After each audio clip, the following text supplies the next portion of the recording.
Batalha da Mente, capítulo 16. Meu futuro é determinado pelo meu passado e pelo meu presente. Mentalidade de deserto número 1. Não havendo profecia, o povo se corrompe. Provérbios 29:18. Os israelitas não tinham uma visão positiva para a vida deles, nenhum sonho. Eles sabiam de onde tinham vindo, mas não sabiam para onde estavam indo. Tudo era baseado no que eles haviam visto e podiam ver. Eles não sabiam ver com o olho da fé. Ungido para trazer libertação. O Espírito do Senhor está sobre mim, pelo que me ungiu para evangelizar os pobres. Enviou-me para curar os de coração quebrantados, proclamar libertação aos cativos e restauração da vista aos cegos, para pôr em liberdade os oprimidos, para pregoar o ano aceitável do Senhor. Lucas 4, 18, 19. Venho de um passado de abusos, cresci em um lar disfuncional. Minha infância foi cheia de medo e de tormento. Os especialistas dizem que a personalidade de uma criança é formada nos 5 primeiros anos de sua vida. Minha personalidade era uma desordem. Vivia em simulação atrás de paredes de proteção que eu tinha construído para impedir que as pessoas me ferissem. Eu estava trancado, os outros do lado de fora, mas estava também me trancando por dentro. Eu era uma controladora tão cheia de medo que a única maneira que podia enfrentar a vida era sentir que estava no controle e então ninguém podia me ferir. Como jovem adulta tentando viver para Cristo e seguir o estilo de vida cristão, eu sabia de onde tinha vindo, mas não sabia para onde estava indo. Sentia que meu futuro seria sempre frustrado pelo meu passado. Pensava, como poderia alguém que tem o tipo de passado que tenho estar algum dia realmente bem? É impossível. Entretanto, Jesus disse que ele veio para curar todos aqueles que estavam doentes, com o coração despedaçado, machucado e ferido, aqueles que estavam esmagados pela calamidade.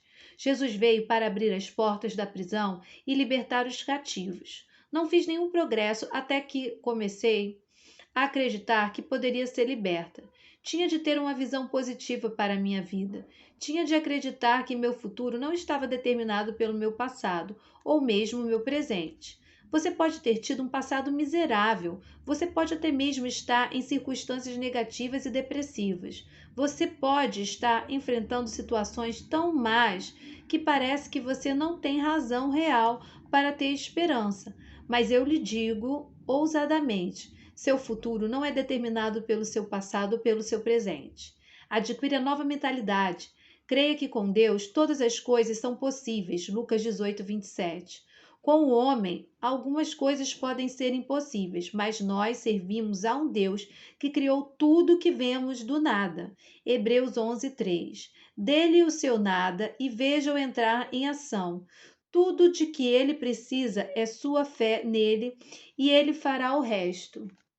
Olhos para ver, ouvidos para ouvir. 181. Do tronco de Jessé, sairá um rebento, e das suas raízes um renovo. Repousará sobre ele o Espírito do Senhor, o Espírito de sabedoria e de entendimento, o Espírito de conselho e de fortaleza, o Espírito de conhecimento e de temor do Senhor. Deleitar-se-á no temor do Senhor. Não julgará segundo a vista dos seus olhos, nem repreenderá segundo o ouvir dos seus ouvidos. Não podemos julgar as coisas corretamente pela visão dos nossos olhos naturais. Devemos ter olhos para ver e ouvidos para ouvir as coisas espirituais.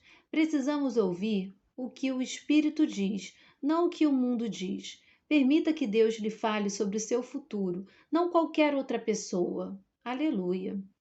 Os israelitas olhavam e falavam continuamente sobre como eram as coisas. Deus os tirou do Egito pelas mãos de Moisés, falando-lhes por meio dele sobre a terra prometida. Ele queria que eles mantivessem os olhos fixos no lugar para onde estavam indo e fora do lugar para onde haviam estado. Vamos examinar algumas passagens que retratam claramente a atitude errada deles. Qual é o problema? Todos os filhos de Israel murmuravam contra Moisés e contra Arão e se queixaram da sua situação. E toda a congregação lhes disse: Tomara tivéssemos morrido na terra do Egito, ou mesmo neste deserto. E por que nos traz o Senhor a esta terra? Para cairmos à espada e para que nossas mulheres e nossas crianças sejam por presa? Não nos seria melhor voltarmos para o Egito? Números 14, 2, 3. Encorajo a estudar essa passagem cuidadosamente. Observe como esse povo era negativo, queixoso, pronto para desistir com facilidade, preferindo voltar à escravidão a continuar através do deserto até a terra prometida.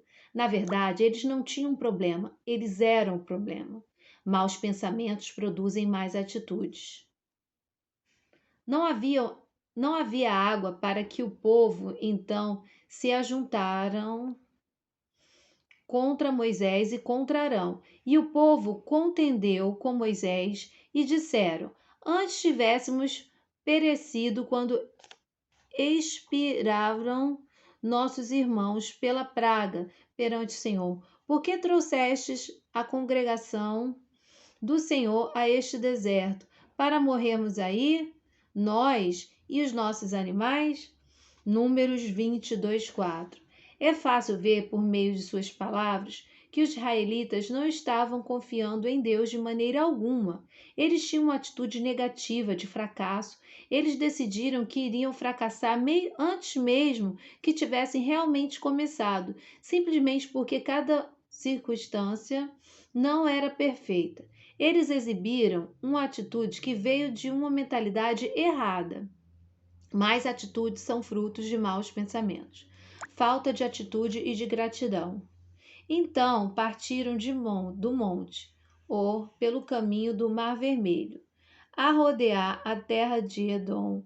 Porém o povo se tornou impaciente, deprimido, muito desencorajado no caminho. E o povo falou contra Deus e contra Moisés: Por que nos fizeste subir do Egito? Para que morramos nesse deserto, onde não há pão nem água? E a nossa alma tem fastio deste pão vil, desprezível, insubstancial? Números 21, 4, 5. Juntamente com as outras atitudes mais que já vimos nos versículos anteriores, nessa passagem nós vemos evidência nos israelitas de uma tremenda falta de gratidão.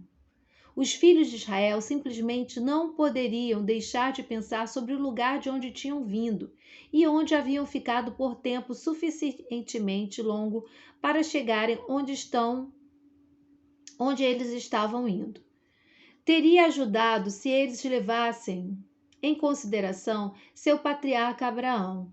Ele passou por algumas experiências desapontadoras em sua vida, mas não permitiu que elas afetassem seu futuro negativamente.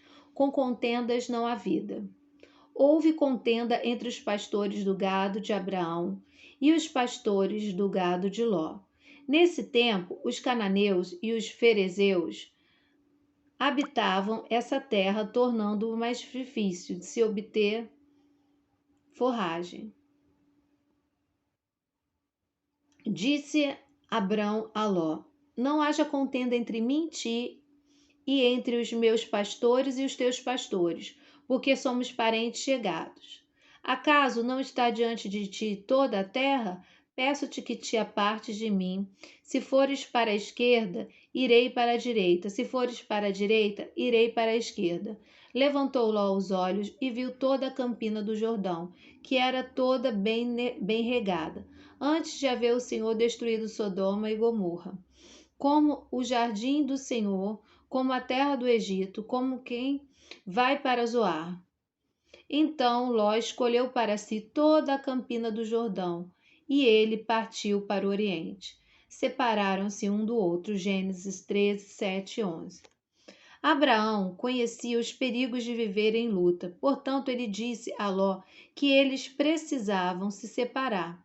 Para andar em amor e assegurar-se de que não havia luta entre eles no futuro, Abraão permitiu que seu sobrinho escolhesse o vale que queria primeiro. Ló escolheu o melhor, o Vale do Jordão, e eles se separaram. Devemos nos lembrar de que Ló não tinha até que Ló nada tinha até que Abraão o abençoasse. Pense na atitude que Abraão poderia ter tido, mas escolheu não ter. Ele sabia que se agisse adequadamente, Deus tomaria conta dele.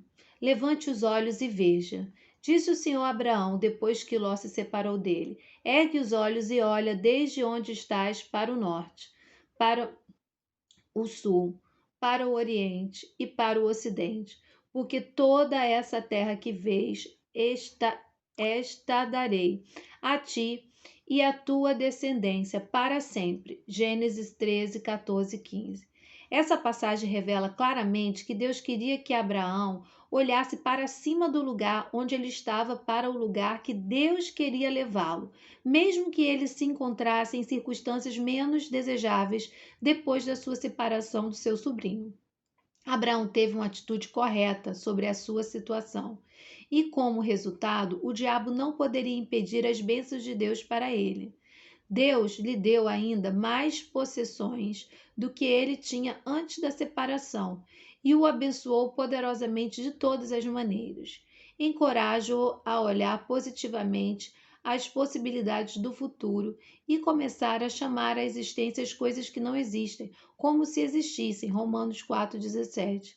Pense e fale sobre seu futuro de forma positiva, de acordo com o que Deus tem colocado em seu coração e não de acordo com o que você viu no passado ou até mesmo está vendo no presente. Página 184.